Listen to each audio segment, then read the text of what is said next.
Hello everybody, welcome back to my channel. It's Cynthia here, and guys, I'm back again with another reaction video. In today's video, I'm going to be looking at history summarized, and this is about Poland. Okay, all right, beautiful people, without further ado, let us get right into this video. It's rare that a direction on a compass can carry such loaded connotations, and yet, in discussing the history of Europe, East is a complicated word. In the past few centuries, Eastern Europe earned an unfair reputation for backwardsness, poverty, and unsophistication, for reasons we will see. It's also rare for the simple act of reading history to cause me physical and psychological pain. And yet, Poland! For reasons we will see. Our notions of Polish hardship tend to focus on the 1900s, what with the Soviets and the Nazis out and about, but Poland's status as the volleyball of Europe actually goes back quite a ways. Yet despite the best attempts of half a dozen different empires, Poland would not die, and that is worth investigating. So, to see how Poland's story unfolds and find out what Lithuania has to do with it, let's do some history. Being well outside of the Roman and Holy Roman empires, we don't get much on Poland until the medieval period, when Duke Mieszko I converted to Catholicism in 966 and began expanding his duchy out across the northern European plain, reaching up to the Baltic Sea and down to the Carpathian Mountains. His son Bolesław I negotiated with Holy Roman Emperor Otto III to grant Poland an independent church governance, adding 3 new bishoprics to their original one and a shiny archbishopric in their capital of Gniezno. To celebrate, Bolesław promoted himself to king, but made the classic goof of splitting his kingdom between his sons. The hope was to keep government local and responsive, but the result was several functionally independent minor dukedoms who occasionally threw hands at each other. His grandson brought the kingdom back together, but then it got divided again in 1138, and it stayed that way for 2 centuries. The consequence of this was a move away from a single rigid hierarchy to a more dynamic society of tenant farmers, merchants, and nobles spread out across market towns, church lands, and noble estates. Meanwhile, the crown's relative weakness was an opening for the church to educate, govern, and shape Polish culture. It's at this surprisingly early stage that an idea approximating nationalism appears, as the church at the time was the only major body that transcended local politics, and some clergy vocally advocated for a reunified state under the Polish crown. Hang on to the theme of indivisibility, it comes up later. Another big change came in the form of people, as Germans from the HRE and persecuted Jews came to settle in Poland. In 1264, Bolesław granted Jews personal freedoms and legal protections, which was a major rarity elsewhere in Christendom. And this welcome got a whole lot warmer during the reign of Kazimierz III, who extended Jewish freedoms to the entire kingdom in 1334 and encouraged more Jews to come to Poland. Kazimierz also gets points for codifying laws, issuing a new standard currency, founding the first Polish university, unifying the political machinery of the kingdom, that's a big one,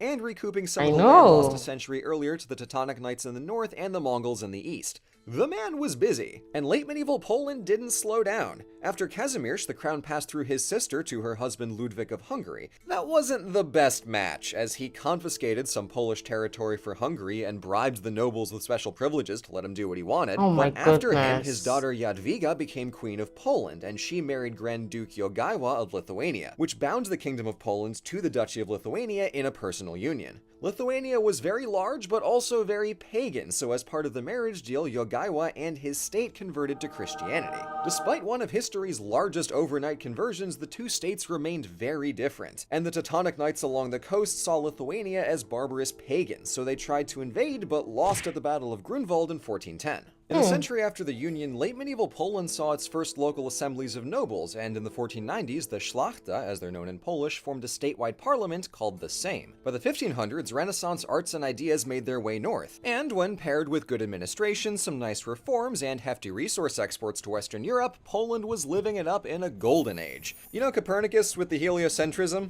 Yeah, Poland.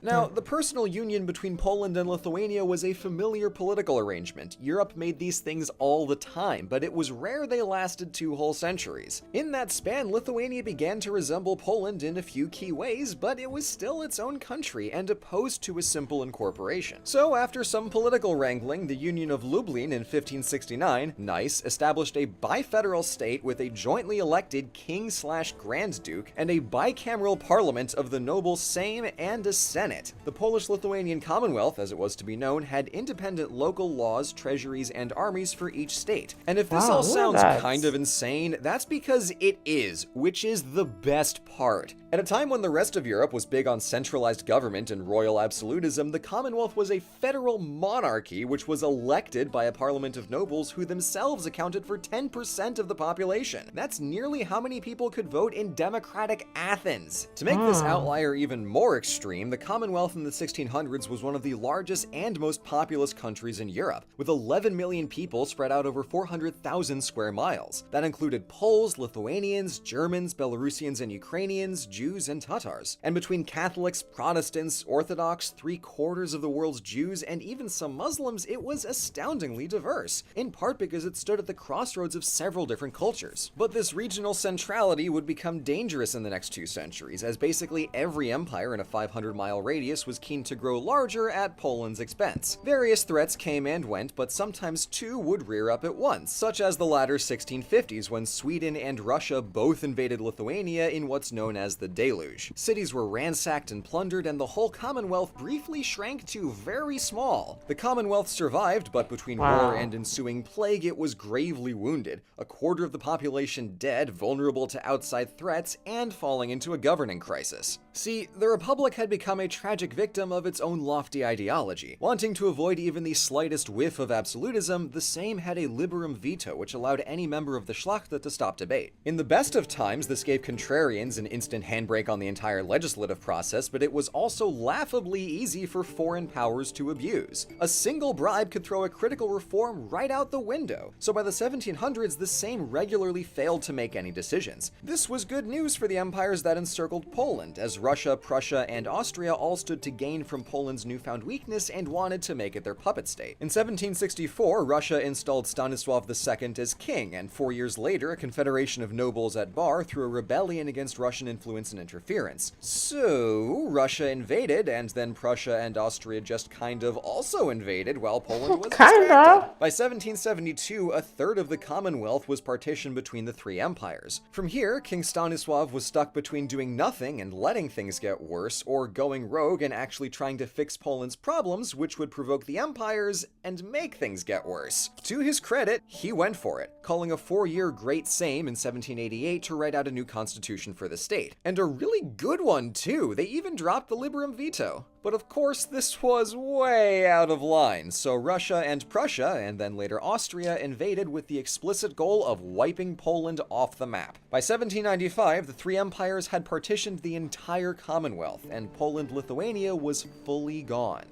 Poof. Wow. So, what does one do when an ancestral homeland gets sliced up like a birthday cake? That's a good question. Well, as the 1800s show, you write poetry, paint, and throw a lot of revolts. Poland was right along many Europeans in channeling Romantic-era ideals into a struggle for nationhood, but Poland's situation was a little unique, as they had a nation, and in the cultural sense they still did, but they didn't have a state. In an interesting return to the 1200s, ideology focused on the church as a cultural anchor point for Polishness, and this meant that Poland as a concept narrowed significantly, away from the multi-ethnic and multi-faith society of the Commonwealth and towards what we'd call ethno-nationalism. Yikes. Really running with that Catholicism angle, Polish thinkers conceived of their country as the Christ of nations, which died in the partition as a martyr for other nations and would one day re-emerge. I mean, in hindsight, not strictly wrong. Polish life under partition differed between the 3 empires. After some short-lived Napoleonic shenanigans, the Congress Kingdom of Poland existed as a vassal state under the supervision and direct governance of the Russian Empire. Later in the century, it was stripped of what autonomy it had and got fully absorbed into Russia. The situation was a little better in Austria, as the Polish-majority province of Galicia was quite poor but decently autonomous, and Galicia became a center of Polish consciousness as the century progressed. By contrast, Prussia, later Germany, had no taste whatsoever for Polish culture, and pushed for Germanization across the whole empire, but onto Poland especially. Germany's slice of Poland gained from the Industrial Revolution, but it was a pretty patchy process overall. And across the board, post hoc justifications for partition relied on harsh stereotypes that have endured to this day. No, guys, you don't understand. It's not that we're greedy, it's that they're bad and don't deserve to exist.